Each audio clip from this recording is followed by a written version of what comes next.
Good morning बच्चों, मैं जितेंद्र कुमार शर्मा स्वागत करता हूं आपका आज की कक्षा में।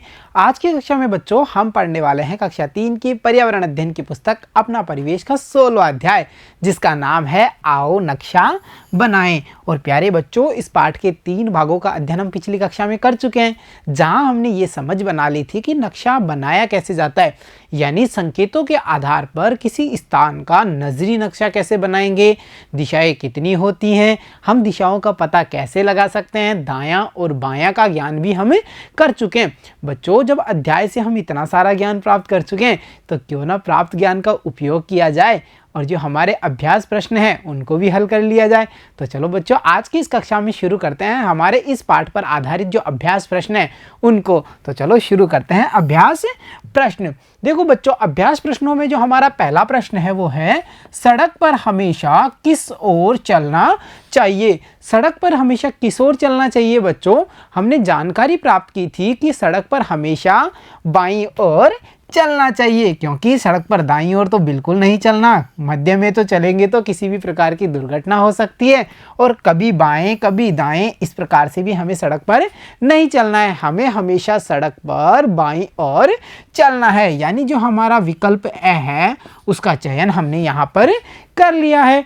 तो चलो अब चलते हैं हमारे अगले प्रश्न पे, और हमारा अगला प्रश्न है, जिमना हाथ के नाम से भी जानते हैं। बच्चों, हमने जहां दाएं और बाएं का ज्ञान प्राप्त किया था तो हम ये समझ पाए थे कि जिमना हाथ या फिर जो दायां हाथ है या फिर हम कह सकते हैं जो सीधा हाथ है, ये तीनों एक ही नाम है। इसी प्रकार हमने यह भी जानकारी प्राप्त की थी कि उल्टा, बायां और साथ ही साथ दावा ये तीनों एक ही हैं, यानी ये इनके अलग अलग नाम हैं। तो यहाँ पर ऑप्शन देखकर हम बता सकते हैं कि जिमना हाथ के नाम से हम दाएं हाथ को जानते हैं, ये इसका दूसरा नाम है, और हम विकल्प ए का चयन यहाँ पर कर लेंगे। तो चलो अब बढ़ते हैं हमारे अगले प्रश्न पे। और बच्चों, हमारा जो अगला प्रश्न है वो है, देखिए, दिशाएं कितनी होती हैं, नाम लिखिए। अध्याय में हमने ये जानकारी प्राप्त कर ली थी कि दिशाएं कितनी होती हैं, 4 होती हैं, और उनके नाम थे पूर्व, पश्चिम, उत्तर व दक्षिण। तो हमने यहाँ लिखा है दिशाएं 4 होती हैं, उनके नाम पूर्व, पश्चिम, उत्तर व दक्षिण है, और यहाँ पर हमारे प्रश्न का उत्तर कंप्लीट हो जाता है। तो चलो अब देखते हैं आज का हमारा अगला प्रश्न।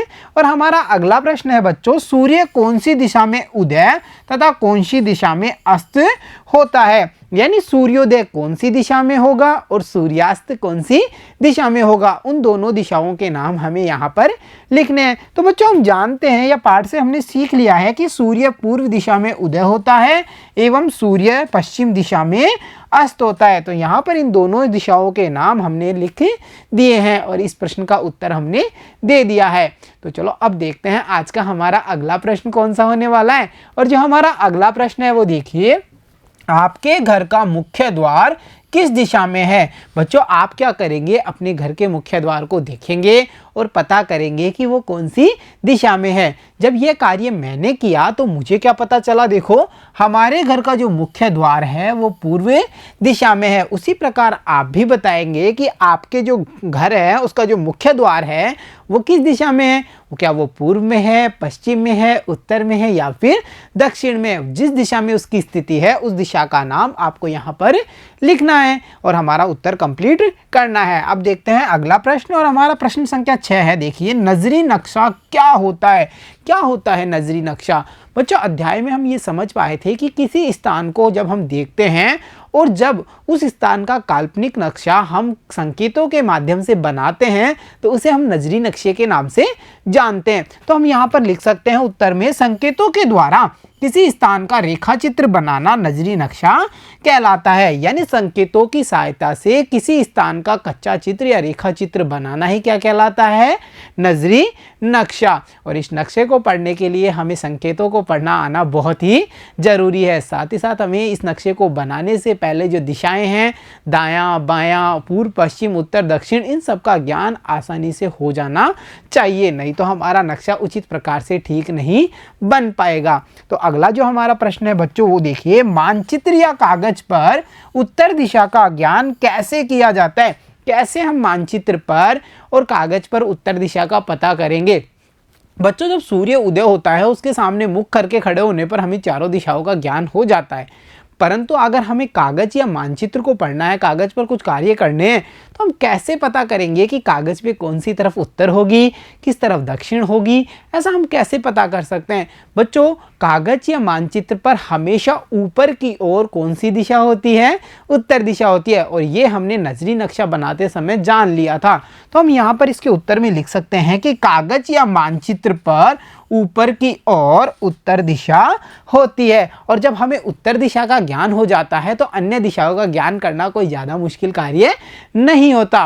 उत्तर दिशा के आधार पर हम शेष रही तीनों दिशाओं की जो स्थिति है उसका पता कर पाएंगे। तो यहाँ पर हमारे इस प्रश्न के उत्तर में हमने लिखा कि कागज पर हमेशा ऊपर की ओर उत्तर दिशा होती है। तो चलो अब देखते हैं आज का अगला प्रश्न। और बच्चों हमारा अगला प्रश्न है, उगते हुए सूर्य की ओर मुख करके खड़े होने पर हमें दिशा ज्ञान कैसे होगा?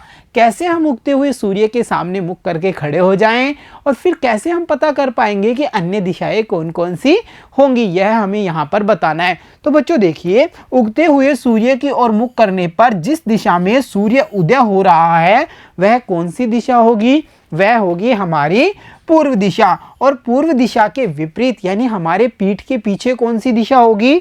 वहां पर हमें पता चलेगा वो है हमारी पश्चिम दिशा।